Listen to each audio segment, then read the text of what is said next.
Tuhan adalah gembalaku, takkan kekurangan aku.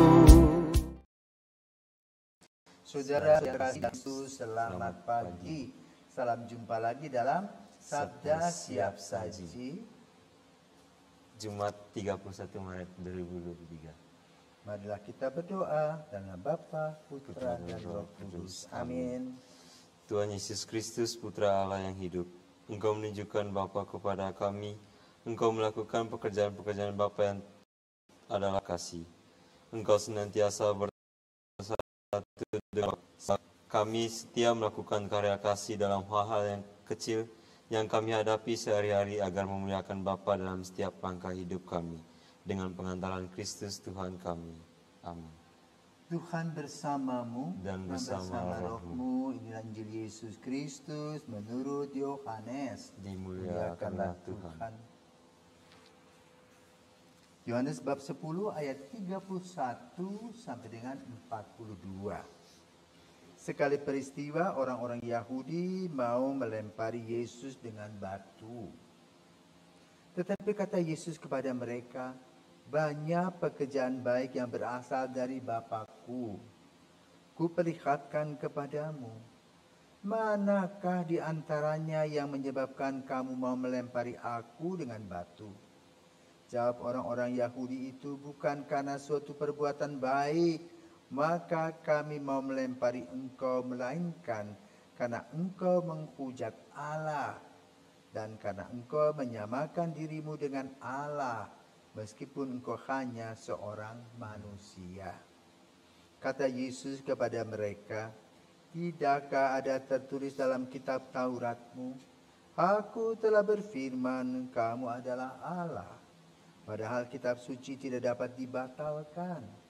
Maka jikalau mereka kepada siapa firman itu disampaikan disebut Allah, masihkah kamu berkata kepada Dia yang dikuduskan oleh Bapa yang telah diutusnya ke dalam dunia, engkau menghujat Allah? Karena aku telah berkata, aku anak Allah. Jikalau aku tidak melakukan pekerjaan-pekerjaan Bapa-Ku, janganlah kamu percaya kepadaku. Tetapi jikalau aku melakukannya dan kamu tidak mau percaya kepadaku, percayalah akan pekerjaan-pekerjaan itu, supaya kamu boleh mengetahui dan mengerti bahwa Bapa ada dalam aku dan aku ada di dalam Bapa. Sekali lagi mereka mencoba menangkap Yesus, tetapi Ia luput dari tangan mereka. Kemudian Yesus pergi lagi ke seberang Yordan, ke tempat Yohanes dulu membaptis orang, lalu Ia tinggal di situ. Banyak orang datang kepadanya dan berkata, Yohanes memang tidak membuat suatu tanda pun, tetapi semua yang pernah dikatakan Yohanes tentang orang ini benar. Dan banyak orang di situ percaya kepadanya. Demikianlah sabda Tuhan. Terpujilah Kristus. Baik, Romo, saya ingin bertanya, mengapa Yesus dilempari batu? Padahal Yesus itu sedang berbuat banyak perbuatan-perbuatan baik. Ya. Mereka yang melempari batu itu sebetulnya merupakan tanda kekalahan. Kenapa tidak mengerti? Sama seperti kamu punya guru menerangkan, kamu tidak ngerti, angkamu jelek, ya. Lalu kamu marah sama guru.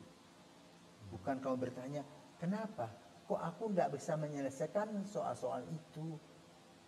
Ya? Inilah sifat manusia. Ya. Lalu apa sih sebenarnya yang diajarkan oleh Yesus? Yang diajarkan oleh Yesus sama seperti yang diajarkan oleh Pater Shade.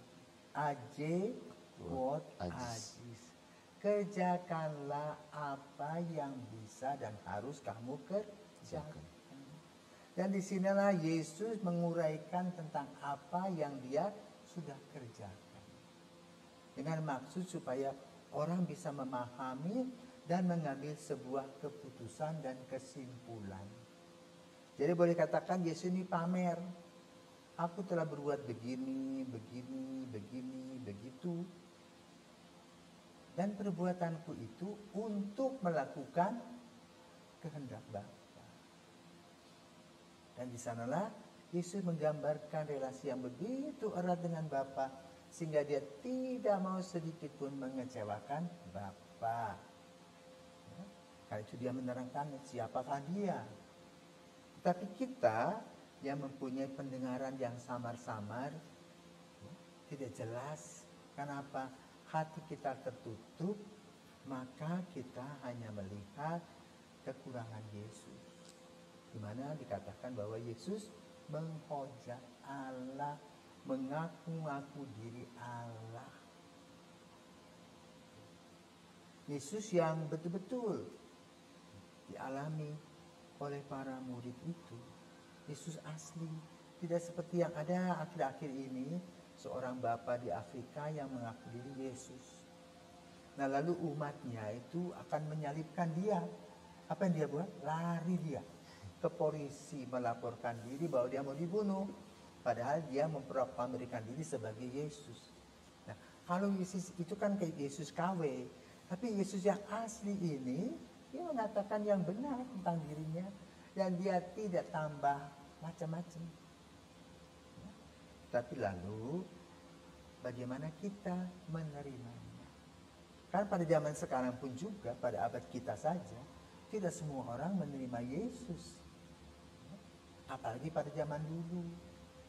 Pada zaman kita saja sudah dibuktikan Yesus itu wafat, Yesus bangkit, Yesus menyelamatkan. Itu pun sebagian orang tidak mau dengar Yesus. Bahkan sebagian ada yang menyepelekan Yesus, menghina Yesus dan sebagainya.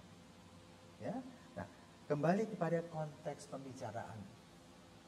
Yesus ini berhadapan dengan publik, ingin menguraikan seperti seorang guru menerangkan di kelas. Ya.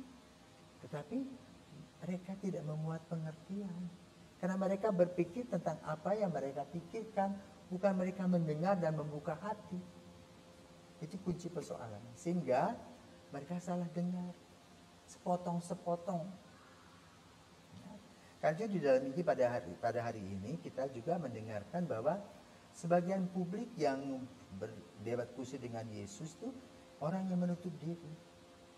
Maka kemudian ketika Yesus dilempari batu, Yesus pergi ke tempat di mana Yohanes Pembaptis hadir dan berkarya.